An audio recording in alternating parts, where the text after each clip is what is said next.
이렇게 이름을 붙여봤는데요.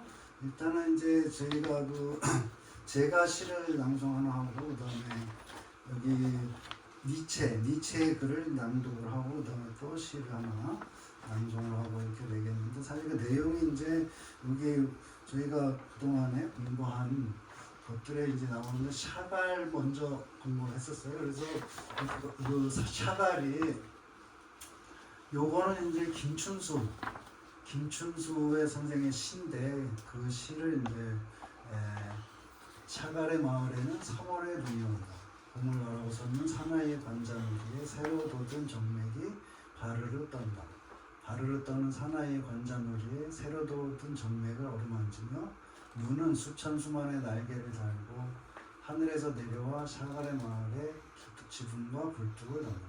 3월의 눈이 오면 샤갈의 마을에 죽동만한 겨울 열매들은 다시 올리브 빛으로 물이 들고 밤의 안악들은 그의 제일 아름다운 불을 아궁이에 지핀다. 그래서 이제 샤갈과 그 다음에 이제 김춘수 선생의 시를 우리가 같이 공부를 했었는데요. 그리고 이제 샤갈의 그림들을 보시면 이게 되게 이 내용이 이제 그러니까 이 샤갈 제가 이제 연주자분들 초청하면서 이제 이런 내용에 대해서 우리가 공부를 했으니까 이제 거기에 좀 맞춰가지고 선곡을 좀 하셔가지고 이걸 해달라고 이렇게 부탁을 해서 여기 하면 다 사실은 다 이 음악이나 이것 속에 이런 것들이 다 녹아 있을 것 같아요. 그래서 쭉 한번 보시고 샤갈이 이제 전부 다 그림들이고요. 그다음에 또 영화를 지붕 위의 바이올린이라는 이런 영화도 한번 봤었고, 그다음에 이제 이 파가니니의 이제 카프리스, 그다음에 나탄 밀스타인의 이제 파가니니 하나 이거를 이제 그 샤갈의 그림하고 또 이제 또 분위기하고 맞춰가지고 그때 같이 공부를 하고 읽고 그랬었는데 요거에 대해서는 우리 저 연주자 선생님께서 간단하게 좀 소개를 해주실 걸로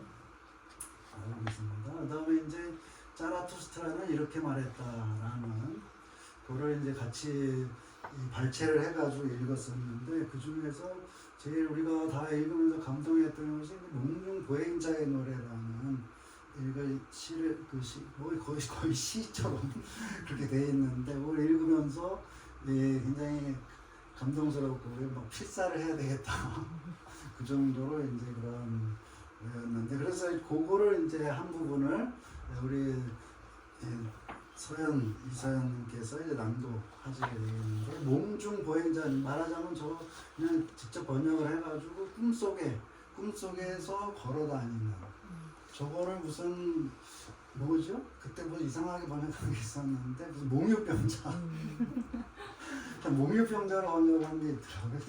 그게 몽유병자 하면 너무 이상하니까 몽중보행자 꿈속에서 걸어다니는 사람 그런 근데 이거는 약간 꿈꾸는 사람 약간 그런 의미가 있고요.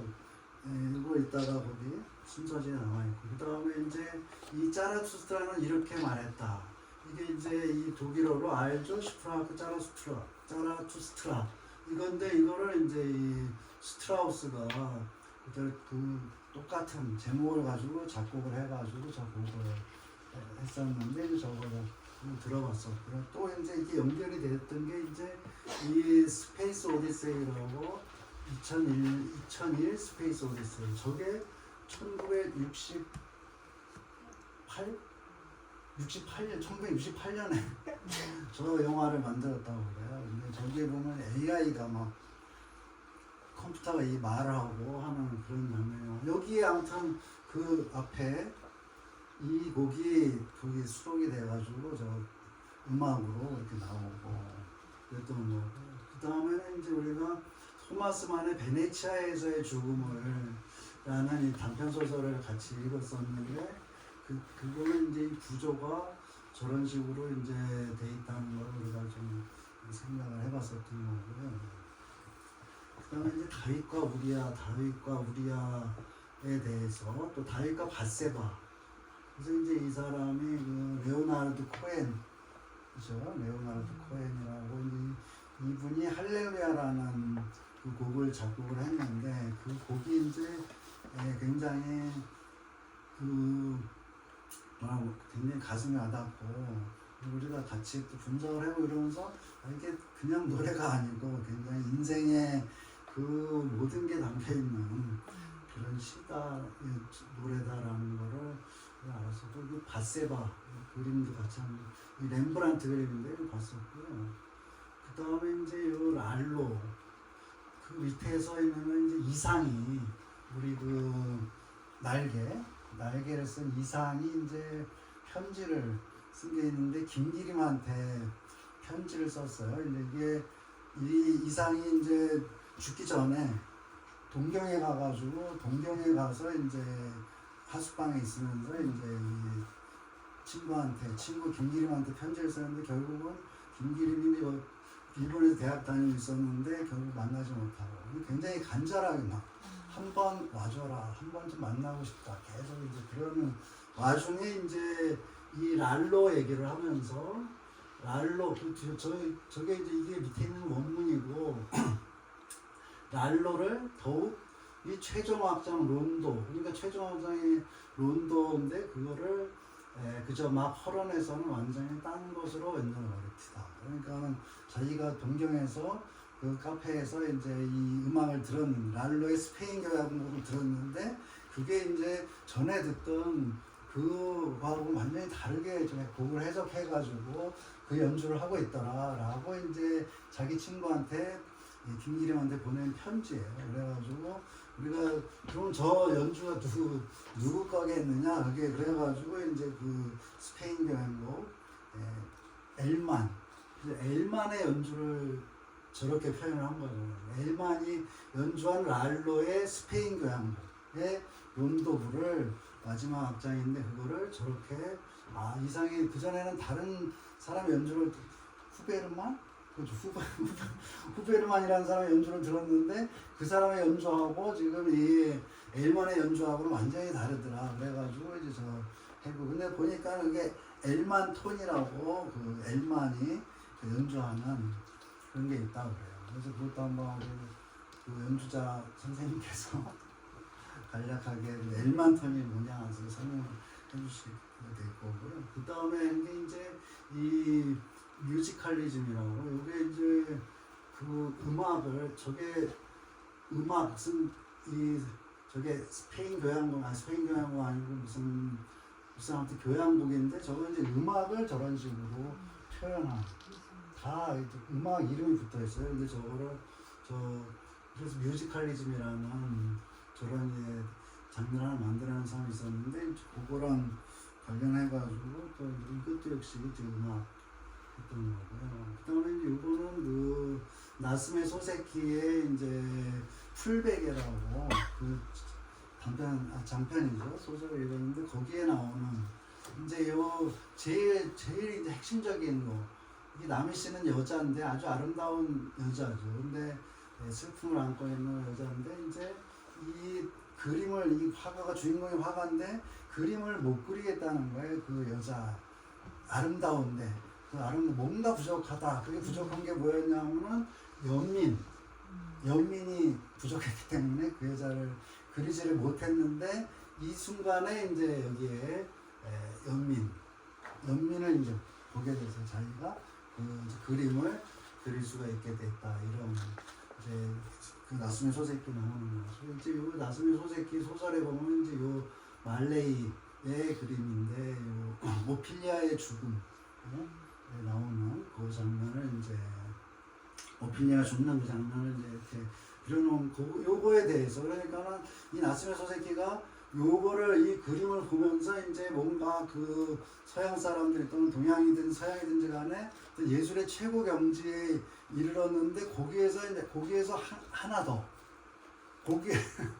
거기에서 최고의 미라고 하는 거기에서 하나 더 가는 그게 바로 이제 이 나스메 소세키는 연민이라고 파악을 하고 여기에 요 그림을 보면서 이제 그런 얘기를 하는 게 나왔었고요. 그 다음에 이제 이거는 또 글렌 굴드라고 그러니까 이게 이제 나스메 소세키 그 다음에 말레이 그림 그 다음에 여기에 이제 글렌 굴드라는 이 피아노 연주자인데 이 사람이 이제 나스메 소세키의 그 풀베개라는 소설을 영어로 이제 거의 외울 정도로 그걸 엄청나게 많이 제일 좋아했다는 거예요. 그래서 죽을 때 그 성경책하고 그 나스메 소세키의 풀베개라는 책하고 두 권이 있었다는 거예요. 근데 이분은 그 연주회를 안 하고 나중에는 이제 이 일찍 연주회라는 거는 이제 말하자면 쇼 같은 거고 그렇기 때문에 철저하게 그냥 녹음실에서만 연주를 해가지고 음반을 내고 이런 사람이었는데 이분이 아무튼 나스메 소세키에 하고 통하는 그게 있었다는 거죠. 그게 이를 예술가가 작품과 자기 사이의 거리 둬야 할 절대적인 거리로 정했다. 비인정이라는 거를. 지금 비인정이라는 게 저게 인정이 없다는 게 아니고 아무튼 이게 뭐라고 설명할 수가 없으니까 인정은 그거 아니다. 인정이 아닌 거를 인정이 아닌 그러니까 뭘 인정하다 아니 그 사람 인정 없다 뭐 인정머리 없다 이게 아니고 인정이 아닌 거. 그러니까 우리가 이 세상에서는 뭐 그 사람 인정이 있다 없다 이게 그 이전에 어떤 그런 게 바로 이제 이 작품과의 거리, 절대적인 거리, 그리고 인간적인 배적인 감정이 배제된 풍경 이것이 이제 비인정. 그래서 제가 이제 제 시에서 제 나름대로 이제 제가 응용한 게 비미. 제가 얘기하면 비미. 이 추하다는 게 아니고 설명하기가 좀 복잡한데 아닌 아름. 그래서 제가 아니 아름다운 그런 좀 써봤고요. 그 다음에가 이제 요게 그 고구려의 평양에 있는 묘지 강서대묘라고 하는 근데 잘 알으셔서 사신도라고 동서남북이 사방에 이제 저 좌청령 500포 뭐 헌무하고 이제 뭐죠 그게 동왕이 아니고 즉시에 보면은 주작이 그려져. 이거 이제 백호고 이제 이게 이 무덤 문 들어가면 양쪽에 이렇게 있는 저게 이제 주작이죠. 주작이고 그 다음에 이제 이게 현무 이렇게 나오고 4개가 나와야 되는데 그렇죠. 이게 청룡 용이고 이게 백호 호랑이고 이게 이제 주작 그다음에 이게 현무 거북이하고 이제 뱀하고 근데 요거를 이제 이 윤희상 선생이 저걸 보고서 이제 영상이라는 그 관련 넷이서 하는 이제 그거 작곡을 했어요. 그래서 이 영상 이미지라고. 그래서 이제 그거를 저 그림에서 영감을 받아가지고 저분이 저걸 보려고 북한에 갔다고 그러는데요. 아무튼 가서 직접 그 안에 들어가서 이렇게 보고 그렇게 하고서 이제 저 그림을 그랬단 말이에요. 아무튼 그래서 지금 이제 이게 다 여기에 연관되고 있기 때문에 그러면 마지막으로 했던 게 이제 오르페우스와 에우리디케 저기 이제 그 아시죠? 그 죽었는데 에우리디케가 여자 자기 신부가 죽어가지고 이제 하데스로 내려갔죠. 그런데 이제 오르페우스가 그 신부를 데리러 갔는데 이제 뒤돌아보면 안 된다. 데리고 나오다가 이제 뒤돌아봐가지고 에우리디케는 다시 이제 하데스로 내려가고 한 그 장면을 그려놓은 거죠. 이거를 우리가 같이 공부했었는데 이건 로댕이 조각을 한 것이고 이거는 이제 그 루벤스가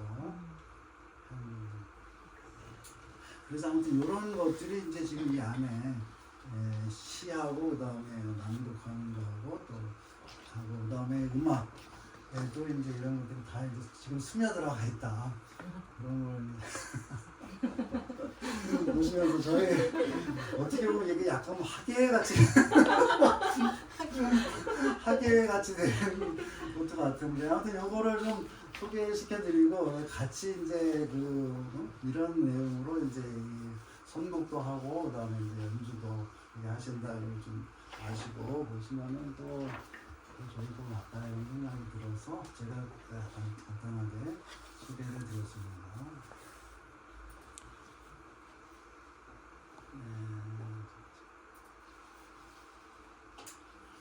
그러면은 우리 연주자 2부도 연주 듣도록 하겠습니다.